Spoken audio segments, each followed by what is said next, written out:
Kim Chiu at Paulo pinag-usapan na ang kanilang ganap sa Valentine.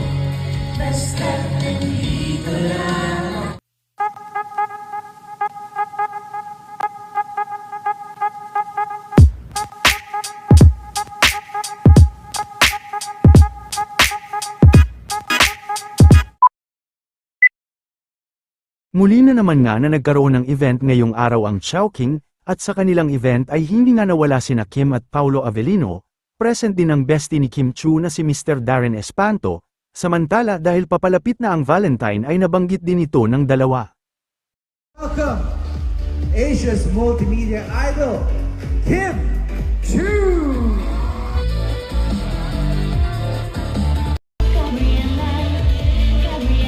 Congratulations, and I'm very happy na part ka na ng growing family, of course, ng Chowking. At syempre, as your bagong tahanan, or ito na ang tahanan natin ngayon. Hello!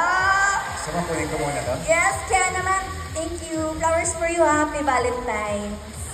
Thank you. Kung Patchoy pala muna. Ay, hindi Valentine's muna. Saan ka ba magpa-Valentine's? Wala, sa aking tahanan.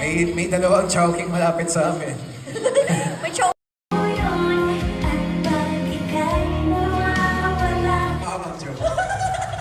Buong puso, isang Chowking. Buong puso, isang Chowking.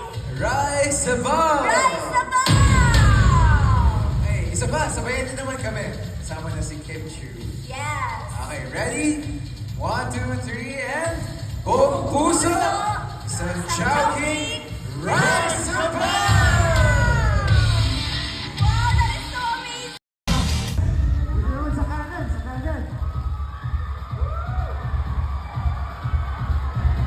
Ready na, Team Right?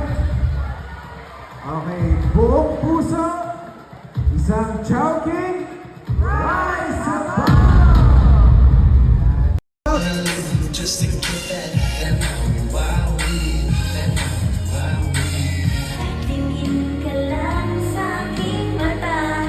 Mamahal sa'yo. Maraming salamat, everybody. At syempre, sobrang grateful ako kasi in those, oh, grabe, 10 years na ako sa Chowking. Oh, I wanna cry.